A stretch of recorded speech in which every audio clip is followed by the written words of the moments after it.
నమస్తే. Welcome to Bharat Yuvasena. So ఈరోజు ఒక వార్తను మేము ముందు తీసుకొచ్చే ప్రయత్నం చేస్తున్నాం.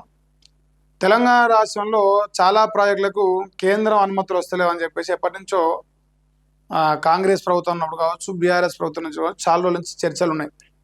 సో ప్రజెంట్ అట్లా మరి ప్రాజెక్టులకు మన తెలంగాణ రాష్ట్రంలో ప్రాజెక్టులకు లైన్ క్లియర్ అయిందని చెప్పేసి ఇలా మన కాంగ్రెస్ వెలుగు, కాంగ్రెస్ జ్యోతి పత్రికలు 2 పేపర్ల వార్త రాశారు.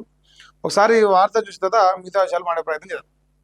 సో ఇప్పుడు మన ప్రాజెక్టుల కంట లైన్ క్లియర్ అవుతుందని రాశారు. ప్రాజెక్టులు పూర్తయ్యాక కూడా పర్యావరణ అనుమతులు ఇవ్వచ్చని సుప్రీంకోర్టు చెప్తా ఉందంట.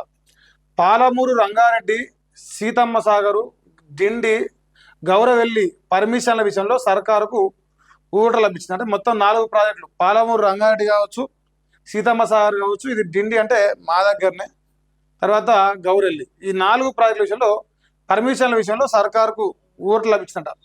ప్రాజెక్టులు పూర్తయినాక కూడా పర్యావరణ అనుమతులు ఇవ్వచ్చు. ఆ అనుమతుల కోసం ప్రాజెక్టులు పనులు ఆపడం అవసరం లేదని చెప్పేసి కూడా సుప్రీంకోర్టు స్పష్టం చేసిందంట. సో ఈ 4 ప్రాజెక్టులపై ఎన్జీటీలో కేసులున్నాయంట. అవి తొలగిపోయే ఛాన్స్ కూడా కనిపిస్తుందంట. 974 కోట్ల ఫైన్ పై సుప్రీంలో పిటిషన్లు వేయాల్సి ఉంటుందంటున్న నిపుణులు అని చెప్పేసి ఒక వార్తను రాస్తారు. రాష్ట్రంలోని ఇరిగేషన్ ప్రాజెక్టులకు లైన్ క్లియర్ అయింది. సుప్రీంకోర్టు తీర్పుతో పర్యావరణ అనుమతులకు సంబంధించిన అడ్డంకులు తొలగిపోతున్నాయి. 4 అత్యంత ముఖ్యమైన ప్రాజెక్టులకు భారీ ఊట లభించనున్నది. ప్రాజెక్టుల నిర్మాణం తర్వాత కూడా కేంద్ర ప్రభుత్వం పర్యావరణ అనుమతులు ఇవ్వచ్చని బుధవారం సుప్రీంకోర్టు తీర్పు చెప్పింది. పర్యావరణ పరిరక్షణ చట్టం 1986లోని సెక్షన్ 3 ప్రకారం చట్టబద్ధమైన నోటిఫికేషన్ ద్వారా పోస్ట్ ఫ్యాక్టో రెట్రాస్పెక్టివ్ పర్యావరణ అనుమతులు ఇవ్వచ్చని CJ justice Suryakant, justice Joymalya, బ్యాగ్జినా, జస్టిస్ విపుల్ ఫంచోలితో కూడిన ధర్మాసనం స్పష్టం చేసింది. ఆఫీస్ మెమో ద్వారా పోస్ట్ ఫ్యాక్టో క్లియరెన్స్లు ఇవ్వకూడదని తెలిపింది. కామన్ కాజ్ అలెంబిక్ ఫార్ములా విషయంలో నమోదైన కేసును విచారిస్తూ ధర్మాసనం ఈ తీర్పును ఇచ్చిందంట. సో ఇప్పుడు అంటే ఒక్కరు కాదు, ఒకరు, ఇద్దరు, ముగ్గురు, నలుగురు, దాదాపు 4తో కూడిన ధర్మాసనం సుప్రీంకోర్టు న్యాయస్థానం ఈ తీర్పు వెలువరించని చెప్తారు.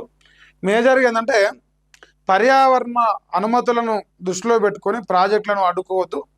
సో పర్యావరణ అనుమతులు ప్రాజెక్టు పూర్తయిన తర్వాత కూడా మనం ఇవ్వచ్చు, దాంట్లో ఇబ్బంది ఏం లేదని చెప్పేసి మరి తెలంగాణ రాష్ట్ర ప్రభుత్వానికి మరి ఆల్రెడీ ఉన్న ప్రాజెక్టులలో వెలుగుమించిందే కానీ ఇప్పుడు ఏంటంటే వీటికి ఎలాంటి అడ్డంకులు లేకుండా లైన్ క్లియర్ అవడానికి అవకాశం దొరుకుతుంది.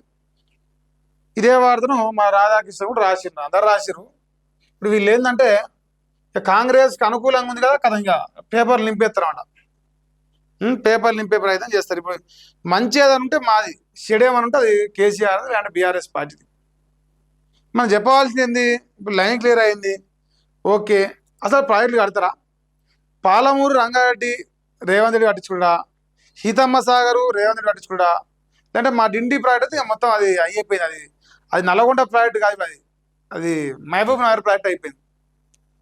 మరి రేవంత్ రెడ్డి గారు తెలంగాణ రాష్ట్రంలో ఏ ఒక్క ప్రాజెక్ట్ నుంచి కూడా కొత్తగా ఒక చుక్క నీళ్ళు కూడా ఎక్స్ట్రా ఇచ్చింది లేదు. నన్ను అడిగితే ఉన్నాయి ఊడకపోయినా, ఆ కూడకపోయినా మంచి కూడా తీసే దమ్ము లేదు మన కాడ. చనిపోయిన శవాలను తీయలేకపోయారు 2.5 సంవత్సరాలుగా ఈ ఎస్ఎల్బీసీలో చనిపోయిన శవాలను తీయలేని మేధావులట ఇది ప్రాజెక్టులకు అన్నిటికీ లైన్ క్లియర్ అయింది. సుప్రీంకోర్టు అనుకూలంగా తీర్పునిస్తా ఉన్నది. ఇక మేము అన్ని ప్రాజెక్టులు కట్టి ఉద్ధరించాం, ఇది ఈ 4 కడతాం అని చెప్పి చెప్పదలుచుకురా. అసలు ఈ రాష్ట్రంలో కాంగ్రెస్ అధికారంకి వచ్చిన డే 1 నుంచి ఇప్పటిదాకా ఏడనైనా ఏ ఒక్క ప్రాంతంలో ఒక ప్రాజెక్టు మీ సొంతంగా మీరే మొదలుపెట్టి మీరే ఫినిష్ చేసిన ఉందా? నాకు తెలిసైతే లేదే, నాకు తెలిసైతే లేదు. ఉంటే మీరు చెప్పరు, నాకు తెలిసినంత వరకు నేను ఇన్నంత వరకు లేదు. వీళ్ళు ఏంది అన్ని పేపర్ల ఇగో మంత్రులు ఉత్తము తుమ్మల హర్షం వ్యక్తం చేసినట. అయ్యా అబ్బా, ఒక ఆయన గడ్డంలోకి వెళ్ళి తీస్తారు. ఇప్పుడు ఈ తెలివి మంత్రులు అంతా కలిసి ఇప్పుడు బ్రహ్మాండంగా రాష్ట్ర రైతాంగానికి ఆ 4 ప్రాజెక్టులు కంప్లీట్ చేసి ఆ ప్రాజెక్టుల నుంచి నీళ్ళు ఇచ్చి పంటలన్నీ వండించి సస్యశ్యామలు చేస్తారు తెలంగాణ. ఆయనేమో బంగారు తెలంగాణ చేసిండు, ఈయనేమో వజ్రాల తెలంగాణ చేస్తాను సిద్ధమవుతుంది. ఈ కాకమ్మ కథలు మనం నమ్మాలి. ప్రాజెక్టులకు సరే లైన్ క్లియర్ అయినందుకు సంతోషం, దాంట్లో మేము వ్యతిరేకిస్తలేము, సంతోషమే. రేపు తెలంగాణ బిడ్డలకు భవిష్యత్తులో మీరైనా మీరే ప్రభుత్వాలు వచ్చినా మాకు నీళ్ళు ఇవ్వడానికి ఓ 4 మార్గాలు ఏర్పడతాయి. కానీ మీరు ఉన్న ప్రాజెక్టుల నుంచి ఇస్తలేరు. ఆల్రెడీ కట్టి రెడీగా ఉన్న ప్రాజెక్టుల నుంచి నీళ్లు వాడుకునే దమ్ము లేదు.